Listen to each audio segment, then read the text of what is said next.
அன்பு நட்புகளுக்கு இனிய வணக்கம். இன்றைய திருக்குறளும் மென்பொருளும் அதிகாரம் அரண் வலியுறுத்தல் குறள் எண் 37.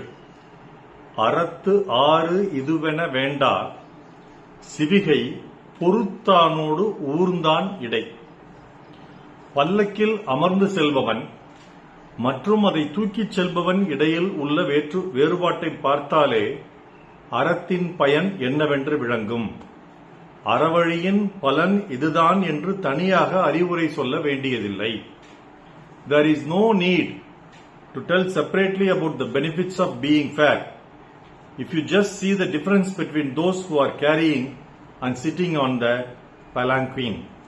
துழிப்பா, அரண் பயன் என்னவென தனியாக சொல்ல வேண்டுமா? பல்லக்கு சுமப்பவனையும் அதில் அமர்ந்திருப்பவனையும் பார்த்தாலே புரியாதா? அரண் பயன் என்னவென தனியாக சொல்ல வேண்டுமா?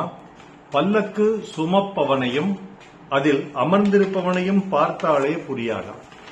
இதற்கு கவிப்பேரசு அவர்கள் கூறியுள்ள உரை, பல்லக்கில் அமர்ந்து வருவாரைப் போல அறவழிப்பட்டவர்கள் இன்புறுவார்கள், அதனை சுமந்து திரிவார் போல் அறவழிப்படாதவர்கள் துன்புறுவார்கள் என்று சொல்லுகிறார்.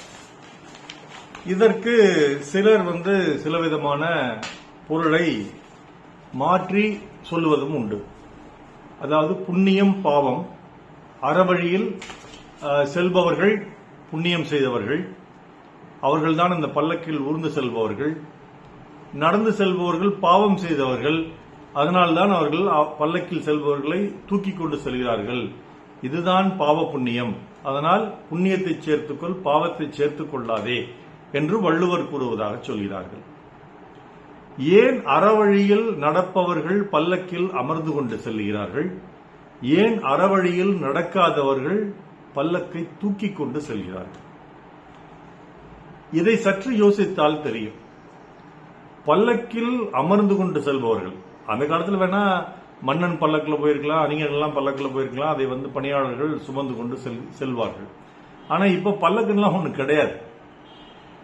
சபரிமலை போனீங்கன்னா கீழே இருந்து பம்பையிலிருந்து மேல மலைக்கு நடக்க முடியாதவர்களே அந்த தூடி என்று சொல்லக்கூடிய ஒன்றில் ஒரு சேர் மாதிரி இருக்கும், நாற்காலி, அதில் அமர வச்சு நீளமா 2 பக்கம் 2 மரக்கட்டைகளை கொடுத்து அந்த மரக்கட்டைகளை 4 பேர் தூக்கி கொண்டு செல்வார்கள்.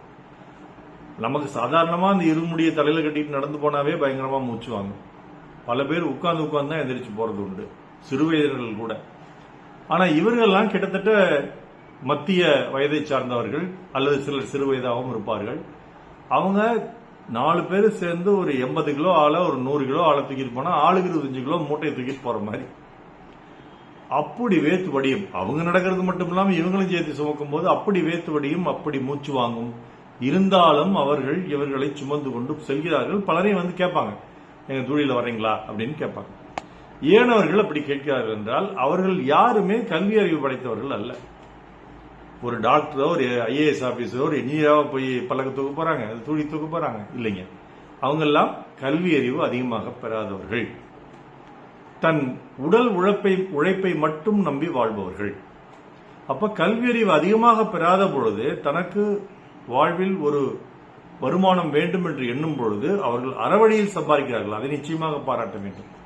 திருடல, கொள்ளையடிக்கல, பொய் பேசல.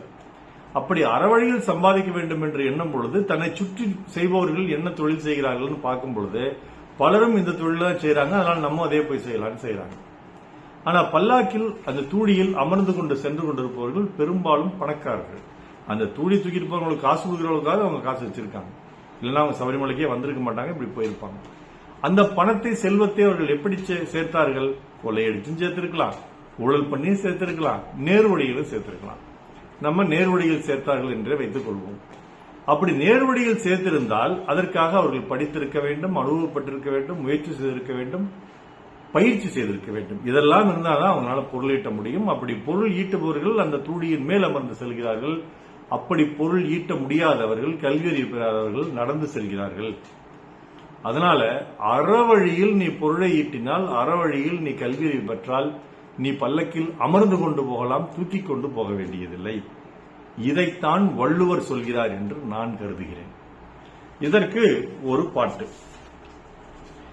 பொருளேதுமின்றி கருவாக வைத்து உருவாக்கி விட்டு விட்டான், அறிவென்ற ஒன்றை மரியாதையின்றி இடம் மாற்றி வைத்து விட்டான். கடவுள் செய்த பாவம் இங்கு காணும் துன்பம் யாவும், என்ன மனமோ என்ன குணமோ இந்த மனிதன் கொண்ட கோலம், மனிதன் கொண்ட கோலம். கடவுள் செய்த பாவம் என்ற படத்தில் இந்த குரலை நான் பதிவு செய்வது கவியரசு கண்ணதாசன் அவருடைய பிறந்த நாளில். இது அவருடைய பாட்டு தான். டிஎம்எஸ் குரலில் எம்எஸ்வி இசையில். கடவுளே பாவம் செஞ்சிருக்கான்னு சொல்றாரு கண்ணதாசன். ஏன் கடவுள் என்ன பாவம் செஞ்சிருக்காரு? கடவுள் புண்ணியமே செஞ்சிருந்தா இந்த எல்லா மனிதர்களும் இன்பமாக வாழ்வா இருந்திருக்க வேண்டும்.